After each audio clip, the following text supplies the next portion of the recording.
Tous les jours, près de 5 milliards de personnes à travers le monde utilisent cette technologie. Du téléphone à clavier simple jusqu'à l'écran tactile complexe, les cellulaires font partie intégrante de notre quotidien. En 2015, 1,4 milliard de ces petits appareils ont été vendus, ce qui représente environ 45 téléphones vendus chaque seconde. C'est en août 1994 que le premier téléphone intelligent à écran tactile a été commercialisé, sous le nom d'IBM Simon.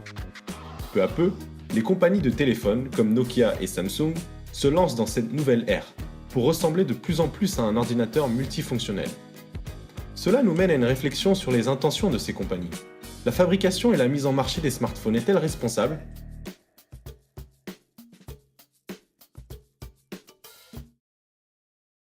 Pour répondre à cette question, nous devons d'abord comprendre comment ces téléphones sont conçus. Sachant qu'en moyenne, sur les 83 éléments stables du tableau périodique, 62 différents types de métaux sont utilisés pour la fabrication d'un portable, nous pouvons comprendre qu'il s'agit d'un processus complexe. Mais alors, d'où proviennent tous ces composants indispensables à la production des smartphones ? La fabrication de batteries lithium à titre exemplaire, qui se fait essentiellement en Chine et en Corée du Sud, requiert de l'aluminium, du lithium, du graphite et du cobalt. Ce dernier est extrait depuis la République démocratique du Congo, qui en détient la moitié des ressources planétaires. Dû au manque de contrôle de la part de l'État, le minerai est extrait dans des mines artisanales majoritairement situées au sud du pays.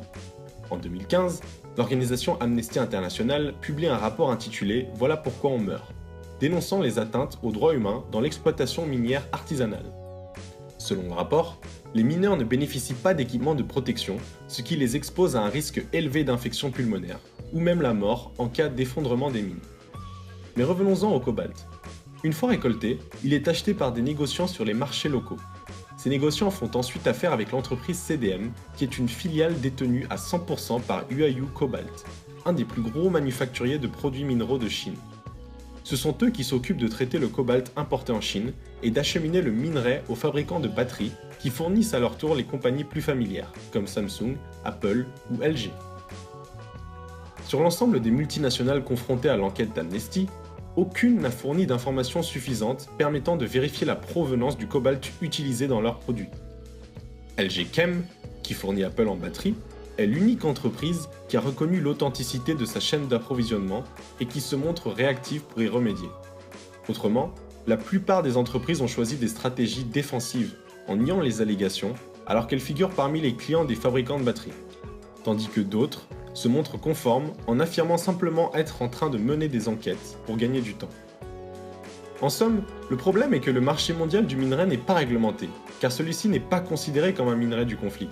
Ainsi, les normes qui garantissent une chaîne d'approvisionnement responsable en minerai, dont le principe de diligence émis par l'OCDE en 2010, ne s'appliquent pas au cobalt, ce qui permet aux entreprises, qui ne sont pas tenues légalement de contrôler la provenance du minerai, ni de rendre l'information publique, de tirer profit de violations des droits humains.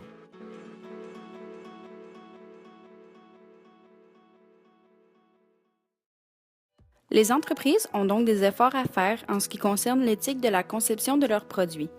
Il existe également plusieurs enjeux entourant sa consommation que nous aborderons brièvement.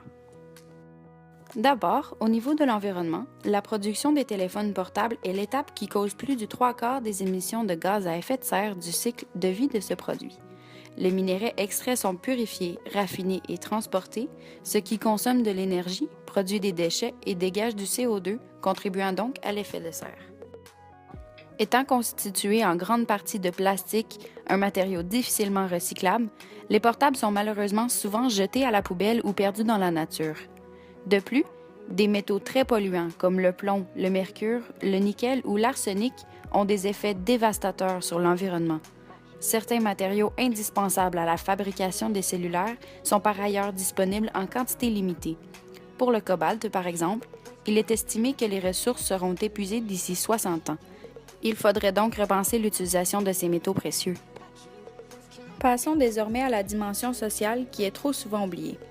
Selon l'UNICEF, en 2014, près de 40 000 enfants travaillent dans les mines au sud de la République démocratique du Congo. Ces mineurs passent souvent plus de 24 heures sous terre au risque de s'asphyxier et sont payés 1 à 2 $ pour leur récolte quotidienne. De plus, Une situation semblable est remarquée au niveau de la conception des téléphones en Asie.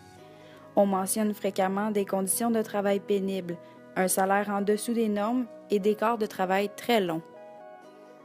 Du côté de la santé, il faut savoir que les téléphones cellulaires transmettent des ondes non ionisantes, qui sont similaires à celles des radios par exemple. Les études sur le sujet n'ont pas permis de déterminer que cette énergie transmise par les cellulaires est nocive pour la santé.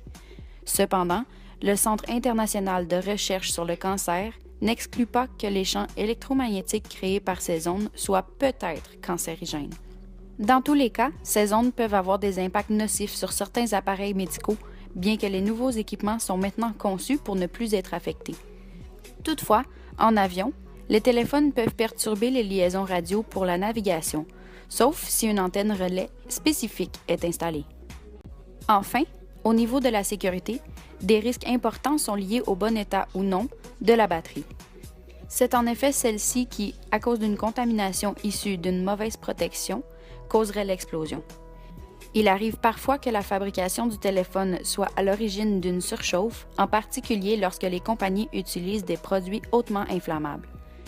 De plus, contrairement à la croyance populaire, il n'a jamais été prouvé que les ondes de téléphone cellulaire puissent causer une explosion de carburant dans une station-service. Ainsi, la mise en marché des cellulaires, qui se révèle inoffensive pour l'utilisateur, crée cependant des externalités ayant de graves répercussions sur l'environnement et sur les conditions humaines. Quelles sont donc les alternatives envisageables? Pour éliminer tous les risques lors de la fabrication du cellulaire, comme mentionné auparavant, il est fort intéressant de constater qu'une conception plus équitable des téléphones est possible. Ce nouveau smartphone se nomme le Fairphone, créé par une société néerlandaise. Celui-ci se démarque entre autres par sa fabrication qui est faite dans le respect de l'environnement et de l'humain. Plus précisément, la conception de l'appareil se fait avec le plus faible taux possible de minerais précieux et les techniques d'extraction utilisées sont plus sophistiquées, ayant ainsi un moindre impact sur l'environnement. D'où l'importance du choix des partenaires d'affaires. De plus, les mines exploitées sont celles qui ne sont pas détenues par des groupes armés. Pour ce qui est de la main-d'œuvre, l'entreprise s'assure que tout au long de la chaîne de production, les employés sont bien traités, bien rémunérés et qu'ils travaillent un nombre d'heures raisonnable. Un autre aspect particulier et intéressant du Fairphone est le fait qu'il soit modulable. Ce téléphone se défait en pièces, ce qui permet de les changer et d'augmenter sa durabilité et donc de réduire le gaspillage. Aussi, il permet d'installer les pièces plus performantes au fur et à mesure de son développement sans avoir à changer le téléphone dans son ensemble. L'aspect de la durabilité pourrait également être une piste de solution pour les téléphones conventionnels. On parle ici de réglementer l'obsolescence programmée, où le téléphone intelligent est en quelque sorte programmé pour rendre l'âme après un certain nombre d'années. Selon l'Association des consommateurs et le Programme des Nations Unies pour l'environnement, on parlerait d'une durée de vie de 4 ans en moyenne pour un téléphone portable. Cette obsolescence a pour conséquence que de nombreux appareils sont jetés, bien que les entreprises commencent néanmoins à prendre conscience de leur impact sur l'environnement et que certaines déploient même des programmes ayant la reprise des anciens modèles. De plus, la transparence serait aussi une solution à considérer dans un marché où rien n'est divulgué.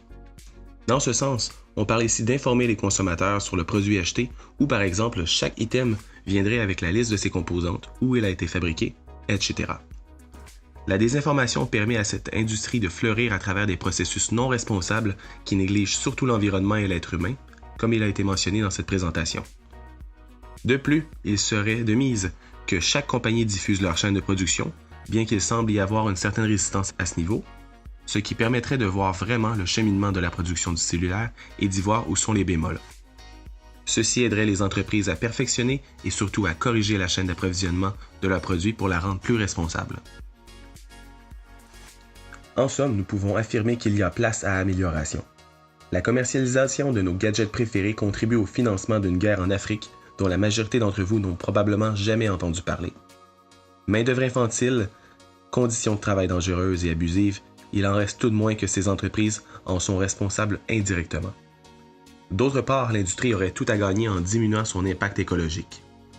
C'est pourquoi nous considérons que la fabrication et la mise en marché des téléphones cellulaires ne sont pas responsables socialement. Il est donc impératif que les entreprises changent de comportement en appliquant le principe de diligence et en procédant à des contrôles pour s'assurer que les conditions de travail soient respectées par les fournisseurs.